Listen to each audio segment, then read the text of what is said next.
Well, hello, everybody, and thank you for being here. Excited that this is our 50th episode of all the podcasts that we've done, and that's ranging essentially a 40-year, so 4-year, four, not 40 year, 4-year period of time. And when I started it, we were living in Armenia.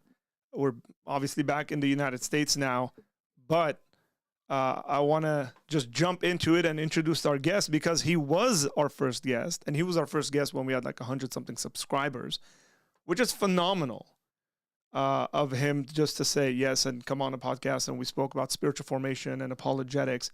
So without taking too much time, Dr. J.P. Moreland, thank you so much for agreeing to do this again. Well, Arthur, it's always a pleasure to be with you, my brother, and I'm looking forward to it.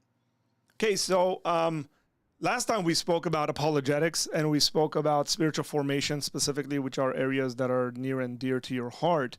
And maybe a lot of people that know of you or know you have been introduced to your work through more of the popular level apologetics books that you've written or talks you've given. I know that's the way I was introduced to you before I ended up at Talbot, reading the book that I still recommend to people, Love Your God With All Your Mind, which is sitting on my desk right now. And it's still a book that is appropriate for today. But there is an aspect of your work that you've done over the last, how many years has it been that you've been teaching philosophy? I would say it's been between 35 and 40 years. Okay, that's what my guess was going to be. And in that 35 to 40 years, you've written quite a bit of philosophical work that might not be like at a popular level. Can you tell us a little bit about that and that journey? Well, I think most of my publishing has been academic philosophy. Frankly, I have about 103, 104 articles in referee journals. Most of those are technical philosophical pieces. And then I've written or edited or contributed to a whole host of works that are philosophical. So I am fundamentally a philosopher, a Christian philosopher, but then I do what you might call apologetics because that flows out of my philosophy. So I do both, but my profession and my professorship at the university is as a philosophy professor. I remember you speaking to a bunch of younger up-and-coming philosophers at ETS a number of years ago, where your encouragement was, when you do your work in philosophy, make sure it's of a high-quality philosophical level. And so it's very interesting because this book that you have co-authored that we're going to be talking about today, you've co-authored it with a previous student of yours and good friend, Brandon Rickenbaugh. Yes. And so I guess maybe tell us a little bit about what it's like even to work with former students and write books. Well, I've had 220 former students who've gone on and are either in PhD programs or have finished PhDs and have tenure track teaching positions. And many of them have gone quite far past me. And it's all about team, and it's all about the truth, wanting to know the truth and why we hold certain things and being ambassadors for Christ. So Professor Rickenbaugh was a former student, but he finished his PhD at Baylor, and it's in the area that I'm interested in. And so we co-authored a book with what I consider to be the third best academic publisher in the profession. That, there will be differences about that, but Wiley Blackwell is widely respected, and our book came out about a half a year ago with Wiley Blackwell. Yeah, and for anyone who's interested in purchasing the book, in the description box, there's a link for you to go to Amazon and purchase the book. Now, one of the things that a lot of people might not be familiar with when it comes to philosophy is that philosophers use words differently than normal people. Yes. Just like any technical field. Correct. And so now this book is titled The Substance of Consciousness, a comprehensive defense of contemporary substance dualism. That's kind of a mouthful. It is, yeah. So what we'll do is we'll start with definitions, because that's proper philosophy, I think, is done with starting with definitions. Um, so tell us what you mean by substance. What is a substance, at least in this specific conversation? And then we'll jump into what is consciousness. A substance is a particular thing that has an essence or nature to it. It is a unity at a particular point in time, and it can sustain literal identity as it changes through time. Typical examples of substances would, in Aristotle and Aquinas, would be living things. That's to be contrasted with what's called a mereological aggregate, from the Greek word meros, or part. And a mereological aggregate is just a collection of physical parts that are somehow stuck together. A rock would be a mereological aggregate, an automobile. There's no true unity to an automobile. The parts are, glued together or soldered or wired together, whatever. And the important thing is that in an aggregate, the parts are separable parts. That is, you can take them out of the whole and they're still the same thing. So if you were to take a leg off of a chair and set it somewhere else, it's still the same object. So it doesn't care whether it's in the whole or not as far as its identity. Now that's different with a substance, because substances don't have those kind of parts. A substance is a pure unity. So say I am a unified being, and the different organs of my body, for example, and the different faculties of my mind, like my ability to think and my faculty of emotion and my faculty of will, are parts of me, but it's not like I'm this collection of sand. I mean, you put the faculties together, they come first, and then voila, I appear. No, these my heart and my lungs and my faculty of thought depend on the whole for their existence and identity. So if you were to take an organ out of my body and set it on the table, it's no longer, strictly speaking, a heart. It's just a clump of flesh. Now you can put it back in and it becomes a heart again, but that's the difference. So a substance is a fundamental unified being that has attributes that can be the same through change, even though its body loses parts. And just think of a living being. Okay. God is. Yeah, would memories be a part of these things? Because quite often people think about like who we are and what we are as memories. Like what makes Arthur up is the memories that he has up to this point. Because I could technically lose my memory. Yes. Well, that's really, yes. Well, that's just a mistaken view. It goes back to John Locke. And the idea is that what makes me the same person that I was, say, 2 years ago is that I have all that person's memories and then an additional 2 years worth. But the problem with that is it's circular, because when I ask, well, which memories do I have in order for them to make me the same person? And the answer is, well, they've got to be my memories. They can't be somebody else's. But then I'm using my memory to pick out which memories count. And so I'm using me to determine which memories are the right ones. And then I'm turning around and saying, well, these memories are what make me me. It's a vicious circle. Memory can be an epistemological test for knowing that someone else is the same person. So that if I recall that you have certain memories that I remember Arthur having, that's good evidence that you're the same person. But what makes you the same person is the sameness of soul, or sameness of I, or self, or ego. That's what metaphysically grounds the sameness of the person. And the soul is a substance in substance dualism. It's different from the body. The soul is immaterial, and the body is in some sense physical. And the soul is not the same thing. as the body. It has a body. And so Mm. that would be the view. Okay. So in this conversation, before we go into kind of how substance dualism is different than what people might generally think about as dualism, tell us what consciousness is. Well, it's interesting because um, sometimes you have to define one thing in terms of another thing, like bachelor in terms of unmarried male. Mm-hmm. Then you might define unmarried and male in terms of other terms.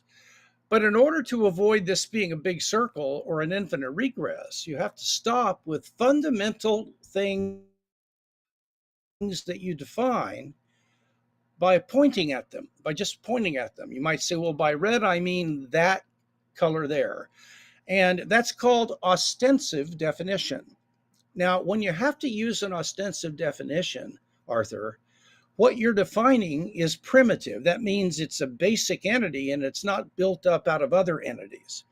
So the best way to define consciousness is ostensively. So, Mm. so here's an example. A person's waking up from surgery, they're in the recovery room, they're knocked out. All of a sudden, this individual feels a little bit of pain in his knee.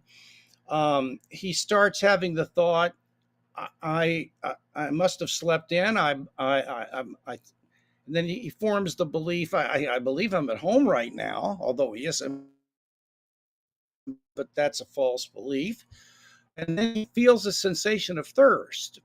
And so he exercises his freedom of will and says, if anybody can hear my voice, would you please bring me something to drink? Now, what is this person doing? He's regaining consciousness. Mm. Now, just like water can exist in 3 states, which doesn't include California, it can exist in solid, liquid, and gas, but they're all water. Well, consciousness can exist in 5 states, but they're all states of consciousness. There are sensations. That's like a feeling of pain or the taste of a lemon. Mm. There are thoughts. Those are whole propositions that can be true or false, and you can express them through a sentence. The thought that snow is white. There are beliefs, and uh, these are semantic contents that I hold to be true to some degree. There are desires. Those are felt inclinations toward something like ice cream or away from something, the dentist. And then there are acts of exercising volitional power and choosing. And those are conscious actions. So those are 5 states of consciousness. Now, there are 3 ways that philosophers tend to characterize consciousness. These aren't definitions, but they're characteristics. Mm-hmm. And the first one is that for every state of consciousness, there is a what it is like to be in that state. For example, there is a what it is like to be in pain. And that's different than the what it is like to tasting a cherry or the what it is like to hearing middle C, or smelling something pungent, or thinking about George Washington. So, physical states like being negatively charged or being magnetized, there is no what it's like to those physical states. There's no what it's like to being an electron. But there is a what it is like for me to feel pain, and there's a what it's like for me to be me. So, mental states, but not physical states, have a unique what it is like to them. Secondly, mental states are things to which the subject has private access. Now, you have ways of knowing about what is going on inside my conscious life. You can listen to the sounds that are coming out of my mouth. You can observe my body language. If I get stuck with a pin and I start jumping around and shouting out, you will rightly attribute pain to me.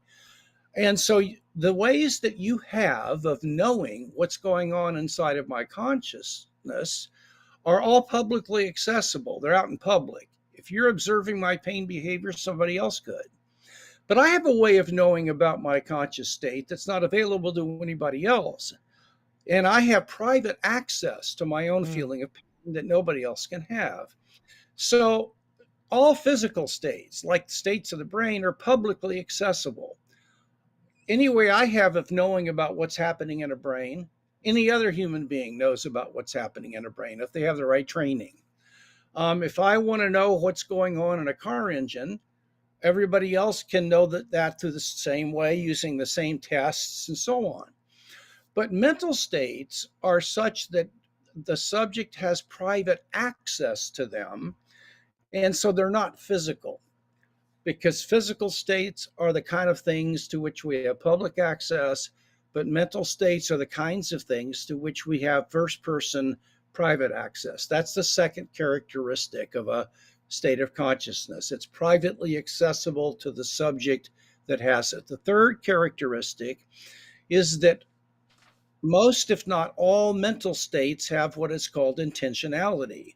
That means they're of or about things. Intentionality doesn't mean doing something on purpose. It means ofness or aboutness. So I have a sensation of the lamp. I have a thought about London. I have a belief about the Atlantic Ocean. I have a desire about or for a new car, let's say. So conscious states have an intrinsic ofness, but you will search in vain through a physics, a chemistry, a biology, or a neuroscientific textbook. And when they're characterizing their associated physical objects, like a magnetic field or an organic molecule or a geological formation or neurons firing in the brain, they will not ascribe to any physical object having the property of intentionality. That is a property that is reserved for mental states of consciousness. No physical state has those. So the definition is ostensive. There are 5 states of consciousness at least. And the 3 characteristics of consciousness are a unique what it's like, it's privately accessible, and a conscious state has ofness or aboutness towards an object. Okay. So you mentioned a number of things that obviously there are some thinkers out there who disagree with and kind of find fault with. One of whom recently passed away, Daniel Dennett, who's written and thought about this quite a bit. But so from a kind of naturalist or physicalist perspective, there's this idea that consciousness is an emergent property. Can you tell us a little bit about kind of how they're trying to conceptualize that, and maybe what is somewhat successful and what you find fault at that endeavor? Well, there are several versions of physicalism, so I'm going to divide them into 2 groups. Mm-hmm. There are what you might call strong physicalists and weak ones. Now, the strong physicalist does not even believe in emergent properties. The strong physicalist says that everything in the universe is entirely physical, including you and me. That means that you are a collection of atomic and subatomic particles arranged in a certain structure. So consciousness turns out to be nothing but firing states in the brain. So there is no such thing as consciousness over and above the activities in the brain. So that is a strong view of physicalism. Now, a number of physicalists have to admit that consciousness just isn't physical. There are things true of conscious states that aren't true of physical states. I just listed some, what it's like and so on. Some conscious states have the property of being true or false, but no brain state has the property of being true or false. Conscious states don't have a geometrical shape. It doesn't make any sense to say, is your thought about lunch tomorrow a square or a circle or sphere? But it does make sense to talk about a region of activity in the brain having a specific shape to it. So they can't be the same thing. So in order to be a legitimate card-carrying physicalist, what the weak physicalist does is he or she says, look, we admit that there are some properties in the world that aren't physical. We grant you that. But the reason we're still physicalists is that every non-physical property, like being conscious, is dependent on the physical. So it's the physical, when it's in the right complexity, gives rise to a conscious state. So, for example, if there is a certain set of neurons called C fibers that are firing electrically in a region of your brain, painfulness will emerge. And they'll say the painfulness is not physical, but it emerges from the physical. Now, there are just a whole ton of problems with that. I've already given you a brief critique of the strong version. It doesn't work because there's just too many things true of consciousness that aren't true of brain states and vice versa. They're just not the same thing, even if they're correlated. Correlation is not identity, it's not sameness. Mm. But the weak physicalist has a whole range of problems, and I'll give you just two real quickly. The first one is that for them, the emergence of consciousness is what they call a brute contingent fact. By calling it a brute fact, that means there is, in principle, no explanation for why it happens. If there was an explanation, it wouldn't be brute. You could break it down into more fundamental things and explain it in terms of those things. So by calling the emergence of consciousness a brute fact, they're saying there is in principle no explanation for this, not even a scientific explanation. It just is, it just happens. And it's a contingent brute fact. That means that even though when my C fibers are firing, it's a brute fact that pain emerges, there's no reason why the taste of a lemon could not have emerged over my C fibers firing. So that the emergence, the brain doesn't necessitate the immersion property. The relationship is contingent. It's there, but it could have been otherwise. Now the difficulty with this, and even if you say that the brain in some sense necessitates the conscious state, since it's a brute fact that every time my brain has certain C fibers firing, pain emerges, that turns out to be an absolute miracle, because you have to ask the question, if there's no explanation for why pain emerges when C fibers fire, why in the world does it happen every time my C fibers fire? Why? There is no reason for it. It's just a lucky coincidence. So that the emergentist in principle acknowledges he has no explanation for why emergence happens. And even a fortiori, or even more strongly, no explanation for why the same conscious property emerges every time the same brain state occurs. So this is incredible. The second difficulty with emergent properties is the view that it is the brain that has this. And there are a number of arguments that the brain is not an adequate subject of consciousness. The subject of consciousness has to be a substantial soul.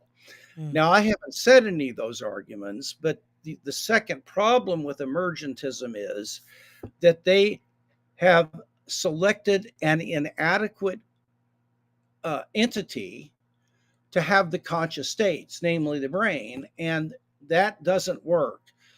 The thing that has consciousness and possesses it has got to be a self or an I, ego, a soul, and I'm just saying that now. I'm not giving a case for that, but that would be the second line of critique for emergentism.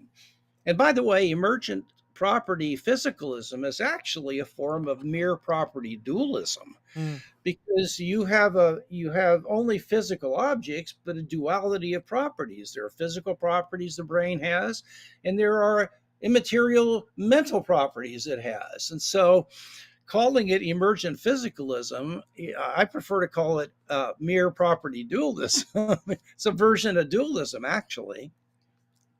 Makes sense. So since you mentioned dualism, this word is one of those words that gets used in so many different contexts. And one of the things I've realized is whenever we use it, people might not necessarily understand what we're trying to say, or misunderstand it and try to come up with a counter to it or something. Sometimes when you say dualism, people are thinking kind of the Gnostic sort of dualism, or some historically based form of dualism. What is it that you mean when you speak about substance dualism that is different than kind of the Yes. historic backdrop to this? Well, that is such an excellent question, Arthur. And so many biblical scholars and theologians, including N.T. Wright, Mm. dropped the ball on this, and it was an embarrassment in a speech he gave at Fordham University a handful of years ago. And that's because Wright thought all forms of substance dualism were Platonic dualism. Mm. Now, the problem is that Platonic dualism has got some things right, that there's a soul, it's not the same thing as the body. Your soul has your conscious life, and Plato was right about that. But where Plato went wrong is that he said the body is actually evil, and the ideal state after death would be disembodiment. Why would you want to have a body again? Now, these are contrary to Christianity. Christianity values the body.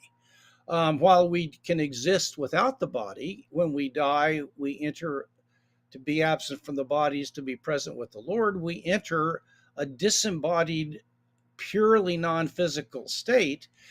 That happens, but it's not the way God naturally wants us to be. He wants us to be embodied. So at the final resurrection, we will regain resurrected bodies. Amen. But in the meantime, we're still alive and we're disembodied. Plato, so I'm a substance dualist. I'll define it again, but I don't think the body is evil. I don't think intellectual work is better than manual labor. I don't think the soul exists forever on its own steam because of its own nature, like Plato thought. I think the soul exists forever because God chooses to sustain it in being, like everything else. And I think that the natural state after death is going to eventually be re-embodied, and not to be finally liberated from this prison house of the body. So that's the problem. And I debated a New Testament scholar at Trinity Evangelical Divinity School several years ago. And he said that dualism is just a horrible, horrible doctrine, and it's not found anywhere in the Bible. And I probed him, and when what he was talking about was Platonic dualism, of course. But there are several different forms of substance dualism. There are at least 5 that have nothing to do with Plato. And so that's the point. Now, again, by substance dualism, I mean that there is a substantial soul, or a substance-like soul that can exist without the body. It is non-physical. It's purely spiritual or immaterial. And it has a body. It is embodied by a particular body, and that body has physical features to it, but the soul doesn't. And so the soul is immaterial. It can survive the death of the body. The body is physical in a whole host of ways, and the two can interact with each other.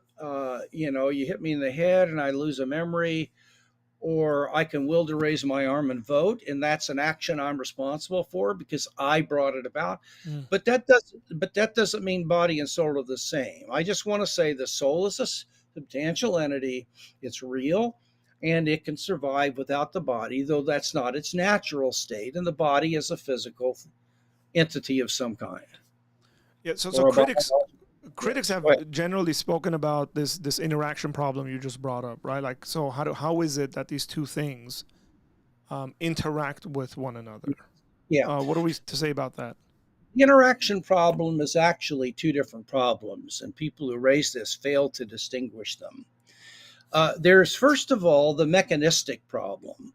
And this is the idea that whenever one thing, A, like turning on my engine with the keys causally interacts with B, the spark plugs, it has to do so through a mechanism in between A and B. So if you ask me how can turning on the spark plug, the twisting the key, cause the spark plugs to fire, you're asking me to describe a mechanism between the two through which turning the key on brings about activity with the spark plugs. So I give you the mechanism. But the problem with that is that if you always have to have a mechanism, you end up in a vicious infinite regress. So let's think about the turning the key on works through this mechanism in the car to cause the spark plugs to fire. But how does the turning the key on causally interact with a mechanism? Well, there's got to be a sub one mechanism that it works through with to get to the main mechanism, but how does it interact with that? You end up with an infinite regress. So everyone eventually has to say that the interaction between soul and body is basic. It's primitive. It does not occur by means of something else. It is direct interaction. And to avoid an infinite regress, everyone's got to end up there. And I hold that the soul and the body interact directly. There is no mechanism. Now, there might be some conditions that need to be present for that to occur. So, for example, if my nervous system is destroyed, then if I attempt to move my arm won't cooperate. Or if it's anesthetized, let's say, and it's numb. But that doesn't mean anything except that in order for my soul to interact with my body directly, there's certain conditions that have to be met. Like when I light a match on some rough surface, that direct contact lights the match. Do you follow me? Mm-hmm. But that has to occur under the condition that there's oxygen in the atmosphere. That the fact that there has to be oxygen doesn't mean the match doesn't directly rub against the rough surface. It does, but there are conditions that have to be present in order for that to accomplish the effect, the intended effect. So that's the mechanistic question. I think it's a bogus question. There is no mechanism. There might be conditions, but those aren't mechanisms. Now, the other version of the question is what's called the skeptical question. And it involves an incredulous stare. So you look at somebody and say, how in the world can you possibly believe that two such vastly different things could do things to each other? Okay, that's just a skeptical, I just can't believe this. It's not a mechanism question, and this. I have more evidence that if you hit me in the face, I feel pain. If I desire a drink of water, I will choose to go get one, and I can therefore move my body. I have more evidence that interaction takes place than I do for believing the assumption of the question. And the assumption is before A can interact with B, A has to be like B. And I reject that. I don't know why I have to believe that. And I've got enough evidence against it. And by the way, throughout the history of science, that principle has been rejected. For example,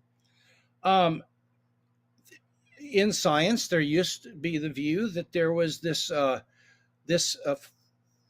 field called the ether, and particles could interact with the ether. Now, that theory's been abandoned, but not because the interaction was incoherent.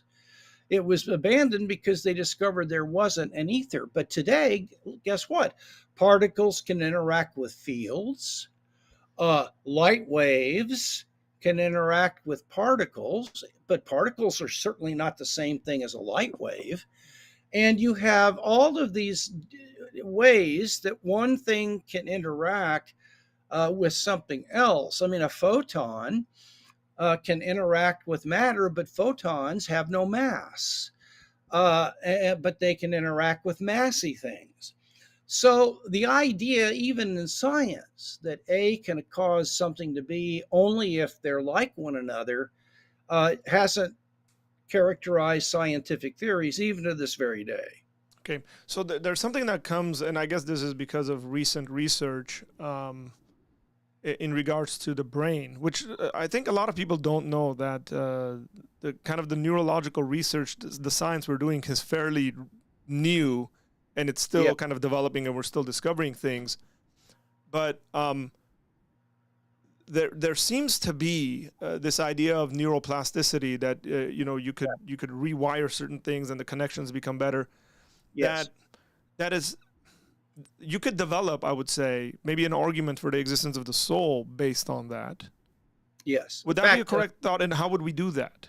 well, that's been done, and in our book, The Substance of Consciousness, we have a lot of treatment of neuroscience and how it relates to the question of is there a soul and what is consciousness. So if people are really interested in that, we really address that question thoroughly. I must So say that this is a very, very thorough book. Like, just even if you go into the index and the breakdown of it, this is a high level book, you guys.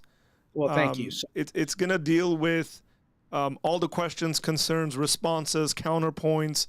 So I well, appreciate well that. done. Well, let me then answer this like we've done in a more detail in the book. Mm. Neuroplasticity means that the brain is not the brain structure is not frozen and inflexible. The structure of the brain can literally change depending on traumatic events or other factors. Now, what Jeffrey Schwartz, who's a neuroscientist at UCLA School of Medicine and a psychiatrist, he and I are friends. What he discovered was how to use neuroplasticity in healing obsessive compulsive disorders. And here's what it means. You they took a brain scan of certain people with this disorder, and they could tell regions of the brain that were damaged. Now, Schwartz said to the patient, "Look, I want you to go home and you're hand washing 100 times a day. Now, I want you to go home and for the next 2 weeks, I want you to practice something. When you get an urge to wash your hands, I want you to choose freely, a free will. I want you to choose to stop for a second.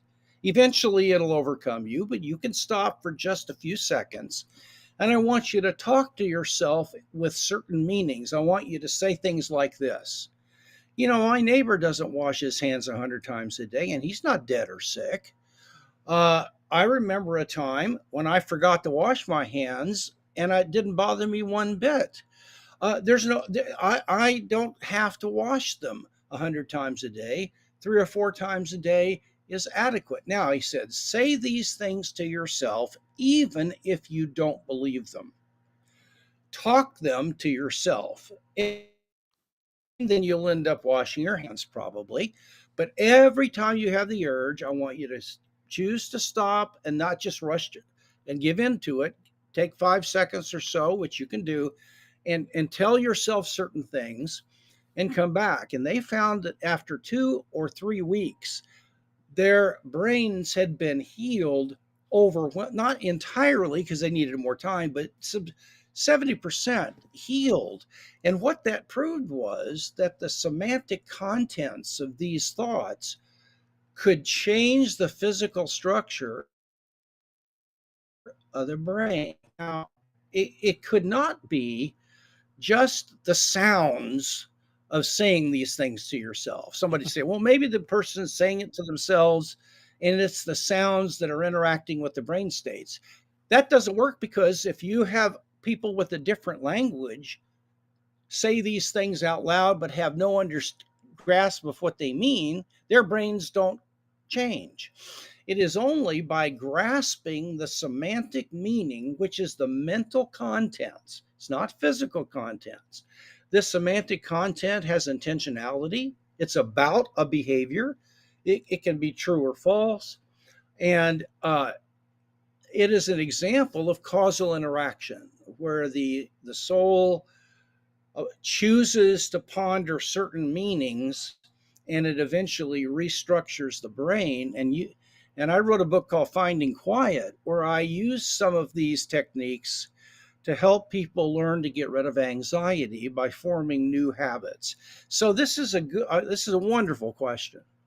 Yeah, just a little detour maybe when it comes to how this interacts with spiritual formation, because I know you care quite a bit about that, of like overcoming sin. Yes. Maybe a couple of words on that. Yeah. Well, Like character. habitual sin is what I have in mind, just to clarify. Yes.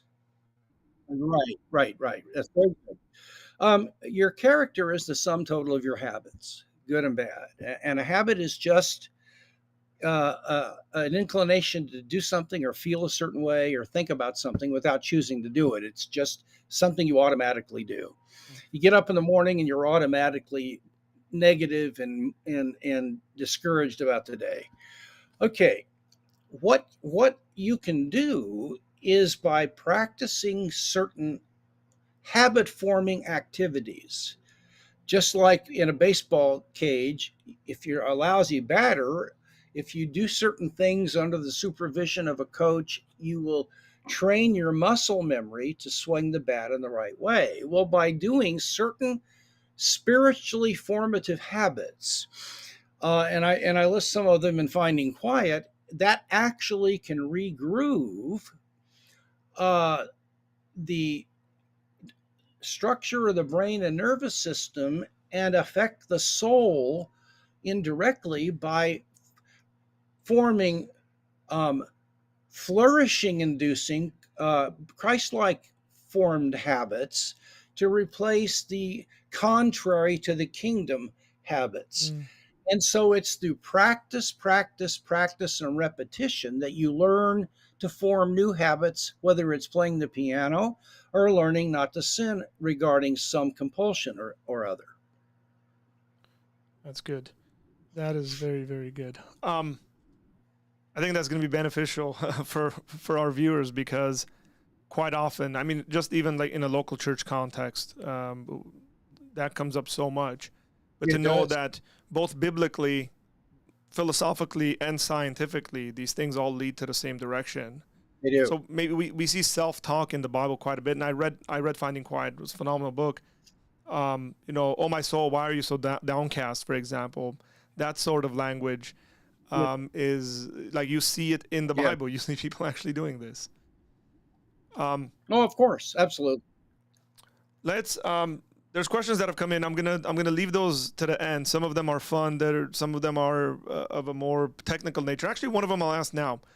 Um, Yeah. could the brain be considered as an interface between the physical and immaterial world? No, because the brain is itself a material thing. So the brain is not can't interface between the spiritual and the physical world because the brain is part of the physical world, and so that just kicks the can down the Hmm. street. It doesn't solve the problem.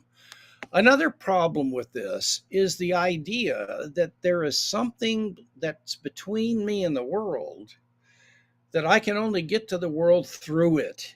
It sort of mediates. And the idea is that I exist behind my eyeball or perhaps behind my brain. And there's my brain and my eye between me and the external world, and I get outside. Well, you don't think of the mind that way, because the mind is not physical and it's not behind anything. The mind has direct access to the external world. It doesn't go through any mediary. Even a worldview doesn't go through a worldview. A worldview uh, is not a set of glasses. If you put it as a set of glasses, you put it between you and the world, and you can't take the glasses off to see if they're good glasses by comparing your worldview to the world. And we can do that. I rather say a worldview is a set of habits. It's my set of habits of noticing certain things and not noticing other things. And so we're habitually used to, the unbeliever is used to not noticing something that is actually miraculous. And we need to train ourselves to be able to habitually, without trying, notice no, wait a minute, God is moving here. Mm. So I don't like the idea that there's anything mediating between me and the world. Now there have to be certain conditions met again, just like the match rubbing against the rough surface. There's nothing between the match and that surface that mediates the match is interacting with that surface. It's direct and immediate. They're touching one another. But there are conditions that have to be present. Like I said, oxygen in the room, but the oxygen is not a mediator. It is simply a condition that the direct contact has to be there before the direct contact can happen. So my brain has to be functioning. If my brain is damaged, I will not be able to have direct awareness of a tree, for example. But that doesn't show that my brain is a mediator. It just means that the brain is like oxygen. It has certain conditions that have to be met before I can directly be aware of the external Mm. world. So nothing mediates that, although there are conditions that make it happen or that allow it to happen. Okay. I want to shift gears here a little bit and speak about something that I think is becoming more and more a part of our lives, definitely in the last year. Let Yes. me preface this by saying maybe 6 months ago, I did all of my editing. I hate editing videos, but I did all of my editing myself. So 10-minute video will take me about 7 to 8 hours to edit. And what has ended up happening with the kind of rise of AI technology is that AI technology has started getting integrated into almost everything that we do. Yes. And it seems to me that it will be that ever more. So now I can upload a video into a software and the AI technology will transcribe the entire video for me in a matter of 45 seconds. Yes. And then I can tell it, get rid of all the filler words that I just used. Like whatever, and anything of that sort, the awkward silent moments in thinking. And again, in about 30 seconds, the Right. computer will find it. It's like 99% accurate. And I just hit remove, it's gone. It just makes life so Yeah. much easier, at least in the editing world. And then there's obviously other things that are being developed of a more serious note. Neuralink, Elon Musk speaks about, and some kind of this integration of technology and computers to human beings. So my question is, and I'll leave it broad and then maybe we can get more specific about it.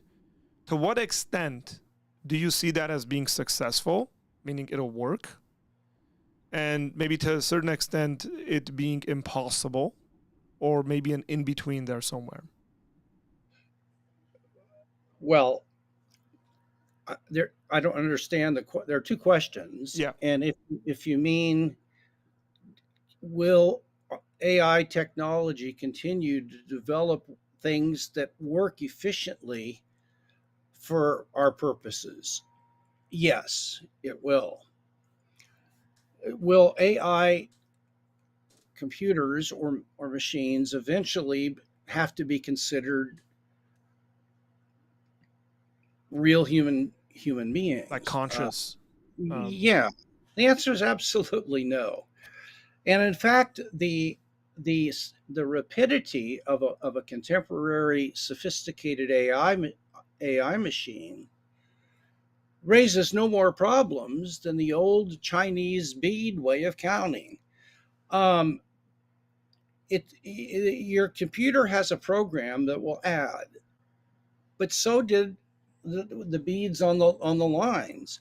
There is literally no difference except the computer can do it quicker.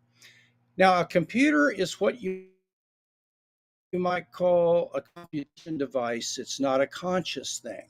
Computers do not have consciousness. They compute, but you've got to be careful when you use the word compute. A computer doesn't really read data because it doesn't know it's data. A computer doesn't add. It doesn't take 5 plus 5 and ponder quickly, oh, that's 10, and print out 10. Computers are machines, what you might call positive or negative charged or on and off switches that form neural nets and all these sorts of things. And they run algorithms, that is, step by step procedures that given inputs will generate an output. That's all they are. They do it unconsciously. They have no cognitive understanding. When a computer corrects your grammar, it doesn't understand what you're trying to say and think to itself, there's a better way of putting that. No, the rules of grammar have been put in a format that can be digitalized and can be run as a program, and certain words are associated with other words, and if you use the wrong word, it'll correct it, but it doesn't know it's correcting it. It's just running a program that has statistical relevance and grammatical rules and all those things built into the machine non-cognitively. So you mean that it's not aware of what it's actually doing, like a It's human not being thinking would be? about the rules of grammar. It's not saying, wait a minute. You can't put you got to have the subject in a noun form, and then you got to put. It doesn't think about that. It doesn't think about anything. So artificial intelligence machines are just that, artificial. Yeah. They're not the real thing. They're not conscious. They don't grasp semantic meanings.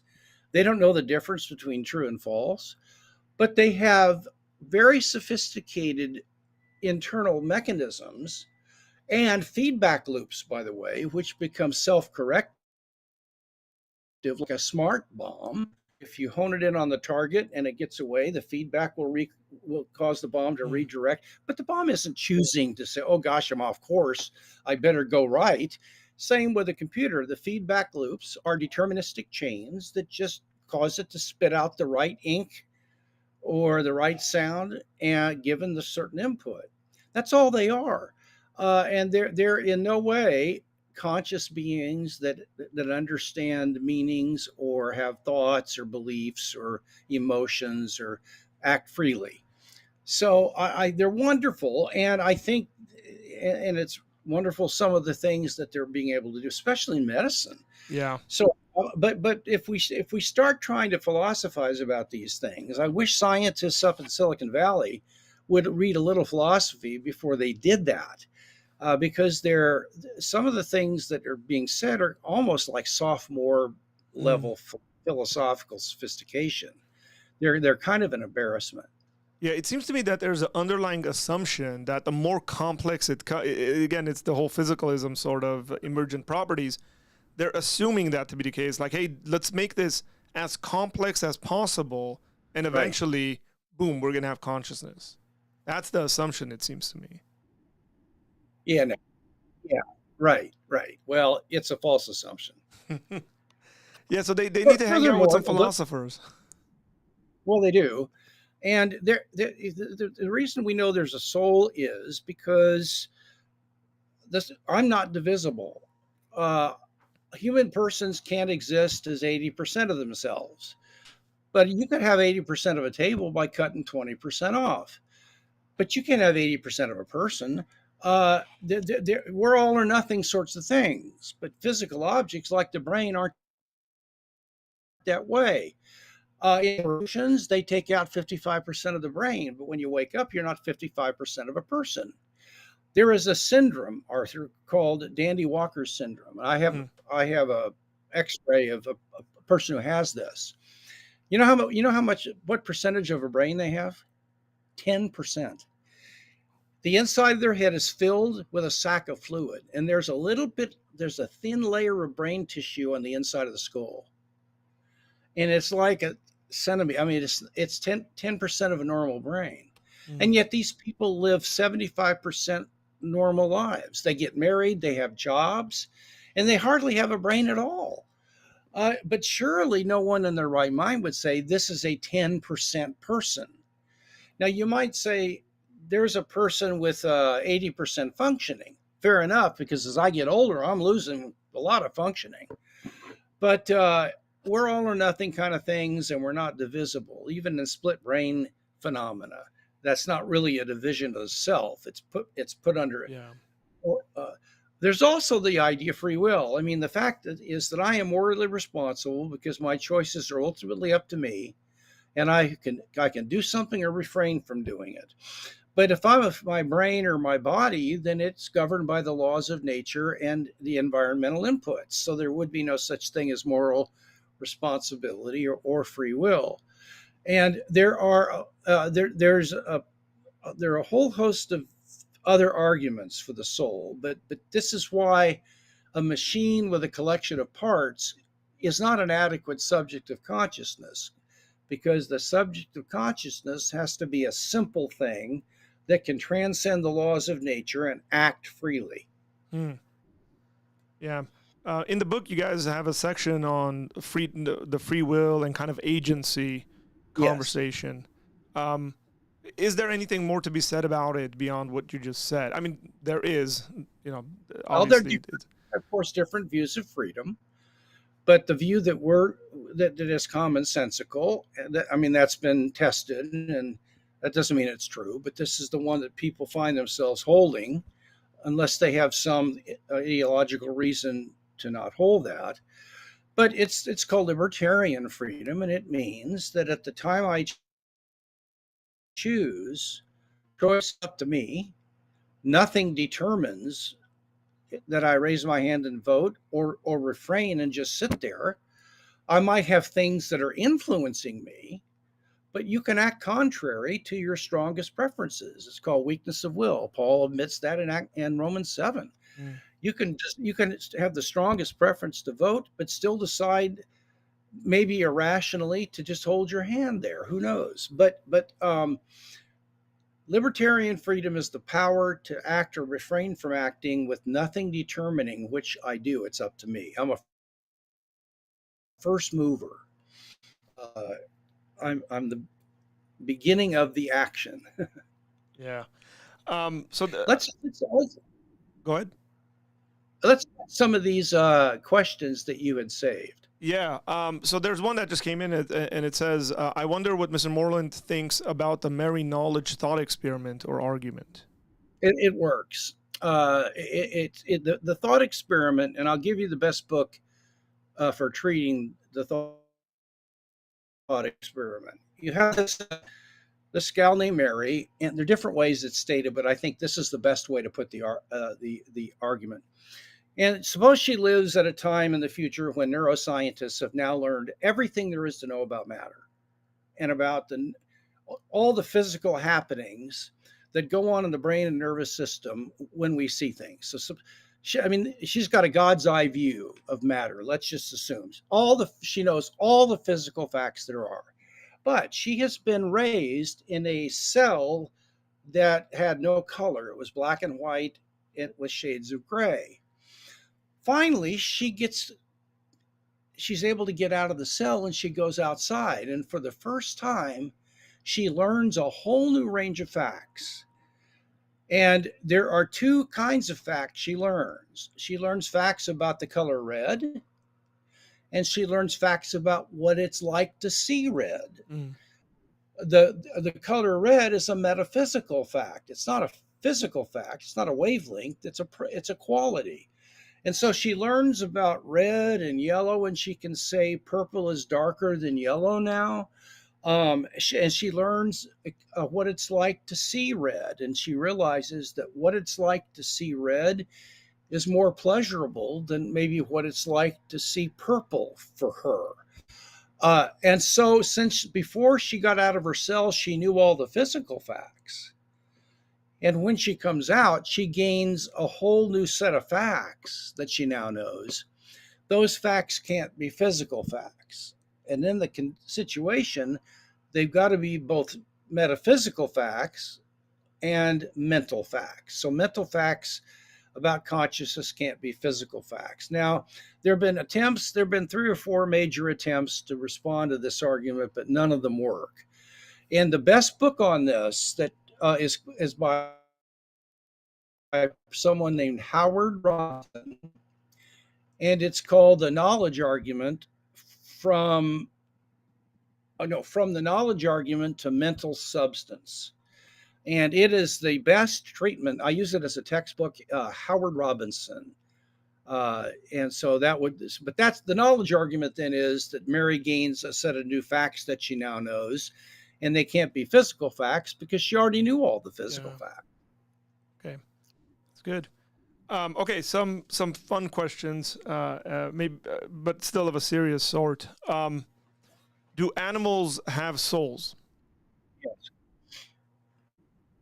absolutely. There's no doubt about it, in my opinion. Even the Bible attributes to them suke and uh,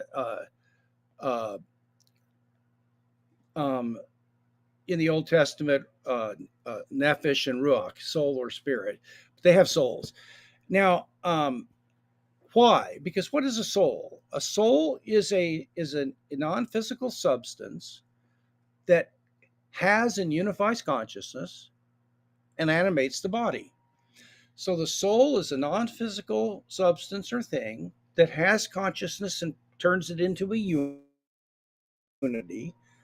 The reason this pain in my knee and my thought right now and my hearing the air conditioning are all unified into one state of consciousness is because they all belong to me.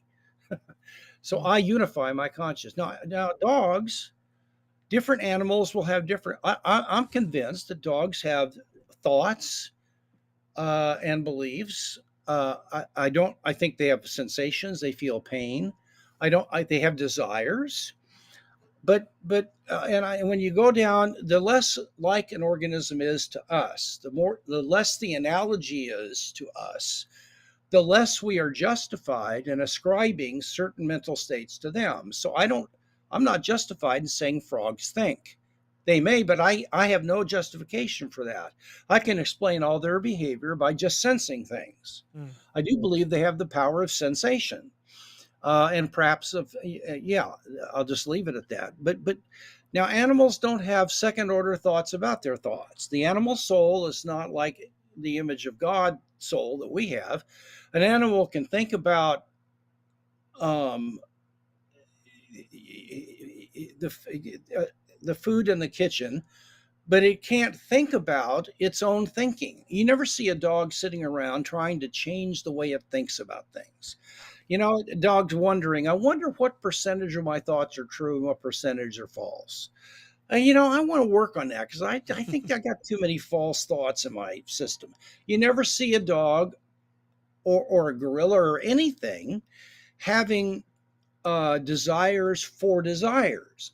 They don't make New Year's resolutions. Mm. They have desires, but you don't see any kind of animal giving behavior that indicates it's working on its desires so it can get rid of the ones it doesn't want and cultivate new desires.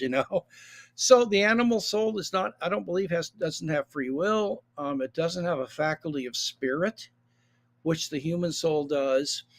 And so animals have a unity of consciousness, and as a result, matter cannot possess consciousness, in my view. So if you believe animals are conscious, as I do, and they're living, then it's the soul that animates the body of that animal and gives it life, and it's what unifies and has whatever sort of consciousness it's capable of.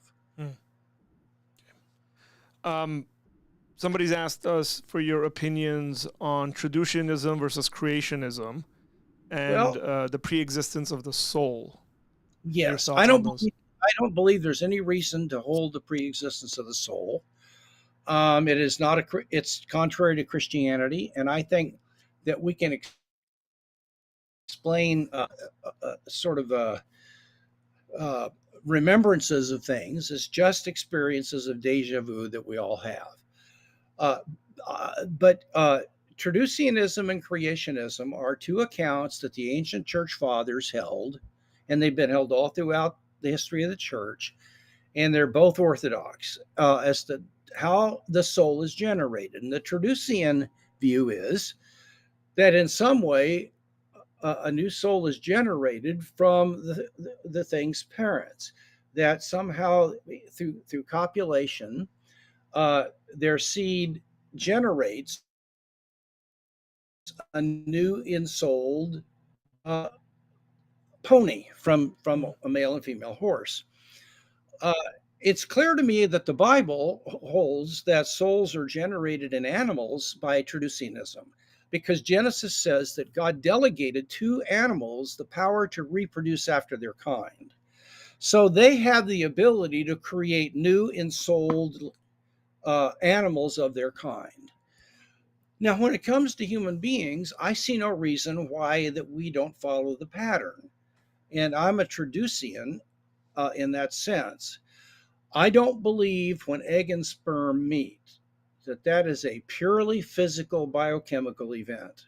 I don't believe that. I believe that sperm and egg have soulish potentialities in them that are non physical, so that when the conditions are right, when they meet in the right environment, those potentialities of the egg and sperm, those non physical potentials, you generate a new substantial soul that now animates this fertilized egg and directs its growth through time. The creationist says that God creates the soul out of nothing every time at least a new human being comes into being. The problem, that's a legitimate view. I tend to see God doing that with the original souls of every pair of species of living animals and so on and humans, but subsequently the Traducian view takes over. But there's an ethical problem with the creationist view, and that is that there's no reason we don't know how to choose when God implants that soul in the developing zygote. And some could argue God implants it at birth, and so abortion is legitimate in the first 9 months. Whereas my view, the soul comes to be through natural processes, not physical processes. Those are like the oxygen; they're the Mm-hmm. conditions for the match to light the flame, and certain biochemically studied conditions have to be present before the soulish potentialities of egg and sperm can unite to form a substantial soul for the fertilized egg. That occurs at conception. There's that because what you find is that the conceptus or the egg, all of the facets of that egg do what they do for the purpose of the egg growing, so that they all know that they're quote unquote that they are important modes of the egg, and they get their identity and existence from the fertilized egg as a whole. uh, Whereas biochemistry just turns the fertilized egg into a organic machine, a machine, a biological machine. And so I favor the Traducian view for that, but for other reasons, although they're both are orthodox Yeah. views. So there's a question I'm going to qualify it because I don't want to, and if you don't want to answer it, you don't have to. But in recent news, so John MacArthur recently made some statements that have really gone viral, and people are reacting to it. And he basically said things like PTSD or depression aren't real. Like, and the claim he made was that psychologists and stuff kind of are accepting the reality of this. Um, and people are responding and saying, no, you sort of don't know what you're talking about. Your thoughts on that, because you've written on this, and then I remember in Finding Quiet, you gave an example where you were speaking about, I believe you spoke about medication at a certain church, and then you were essentially told like, thank you, but we're not gonna have you back here.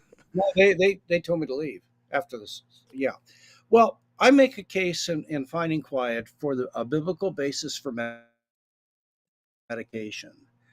And you'll discover if you study carefully, and this is in a book called What Would Jesus Drink?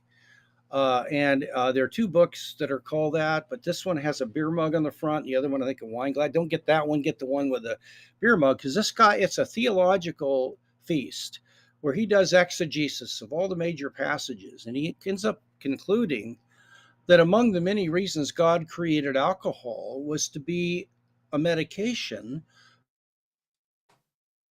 for having a spirit of discouragement. And there are passages where in the Proverbs where wine is recommended for those who are downhearted.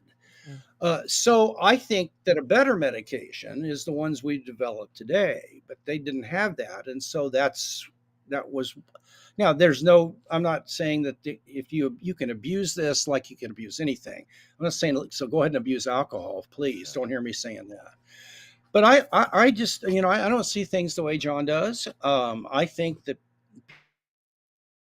PTSD and all these are absolutely real, and I think what John may be confused about. I don't know this, but he may be confused about a proper understanding of the role of the body in the functioning of the human person, and how our issues in are psychological, spiritual, or bodily, and they interact with one another. And so one of the things that you can do to overcome anxiety and depression would be to take medications that restore a certain chemical in your brain that you're so blown out you can't restore it yourself.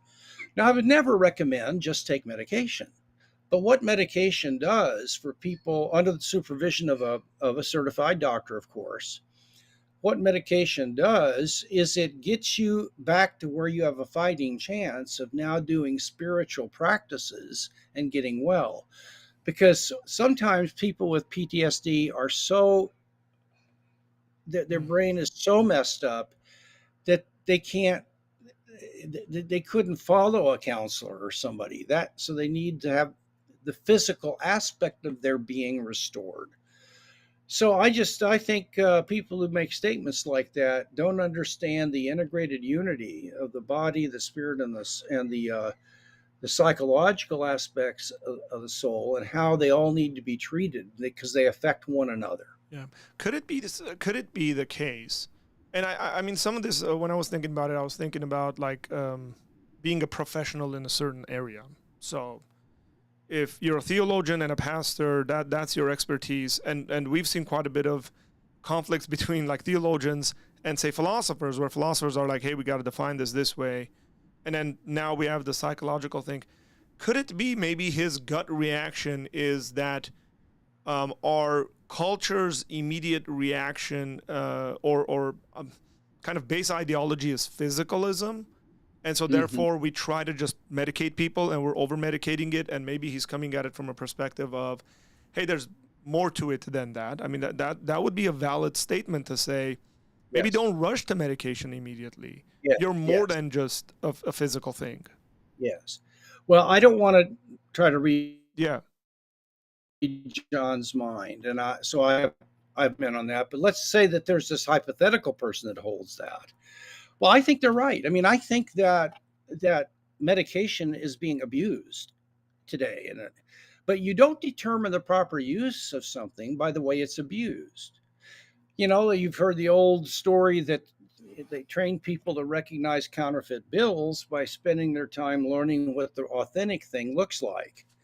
So I wouldn't want to spend time looking at counterfeit uses of medicine Mm.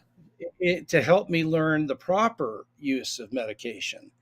But I agree that this is tied into a physicalist worldview, and it's a problem.